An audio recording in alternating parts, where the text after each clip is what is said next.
తాజాగా జరిగిన క్యాబినెట్లో చాలా కీలక అంశాల మీదే తీర్మానం చేశారు.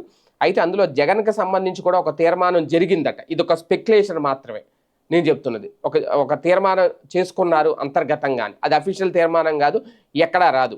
అది అయిన వెంటనే చంద్రబాబు నాయుడు గారు ఢిల్లీ వెళ్ళిపోయారు. ఏంటి ఆ తీర్మానం అంటే ఎట్టి పరిస్థితుల్లో జగన్మోహన్ రెడ్డిని విడిచిపెట్టకూడదు. జగన్మోహన్ రెడ్డిని అరెస్ట్ చేస్తేనే కూటమి ప్రభుత్వానికి, ప్రధానంగా తెలుగుదేశం పార్టీకి ఇంకా బలం పెరుగుతోంది. టీడీపీ శ్రేణుల్లో నమ్మకం పెరుగుతోంది. టీడీపీ శ్రేణులు అసంతృప్తితో ఉన్నారు ఇంకా జగన్మోహన్ రెడ్డిని అరెస్ట్ చేయకపోవడం వల్ల.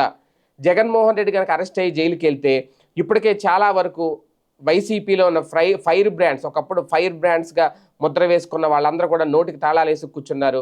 వాళ్ళు పూర్తిగా ఆ తాళం కప్పలు అలాగే ఉంచేసి ఆ తాళాలు కూడా పక్కన పడేస్తారు. అంటే ఇంక వాళ్ళు నోరు వెప్పరు. అప్పుడు ప్రతిపక్షం అనే మాటే ఉండదు, ప్రతిపక్షం అనే ఊసే ఉండదు.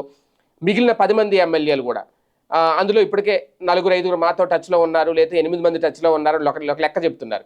జగన్మోహన్ రెడ్డి జైలు నుంచి వచ్చేసరికి మొత్తం అంతా ఖాళీ అయిపోతుంది. ఉన్న ఎమ్మెల్సీలు బయటకు వచ్చేస్తారు.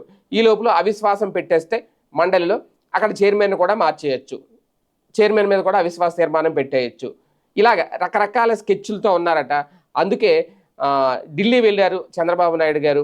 ఇక్కడున్న పరిస్థితుల్ని హోంశాఖ మంత్రి అమిత్ షా తోటి, అలాగే ప్రధాని నరేంద్ర మోడీతో వివరించడానికి, చెప్పడానికి, లిక్కర్ స్కామ్ వ్యవహారానికి సంబంధించి ఏం జరిగిందో ఆధారాలు, దానికి సంబంధించి ఆయన అరెస్ట్ చేసే మూమెంట్ ఉందా లేదా, చేసిన తర్వాత ఏం జరుగుద్ది, ఎలాంటి పరిణామాలు ఎదుర్కోవాల్సి వస్తుంది ఆంధ్రప్రదేశ్లో, వీటన్నిటి మీద చర్చించడానికే వెళ్ళారు. అది అసలు జరిగిన తీర్మానం, అసలు చేసుకున్న తీర్మానం. ఖచ్చితంగా జగన్ని అరెస్ట్ చేసే దిశగానే వ్యూహాలు నడుస్తున్నాయి అనేది విశ్వసనీయంగా అందుతున్న సమాచారం. మరి పరిస్థితులను బట్టి, రేపొద్దున తీసుకునే నిర్ణయాలు బట్టి ఇది వాస్తవమా కాదా అనేది తెలుస్తుంది.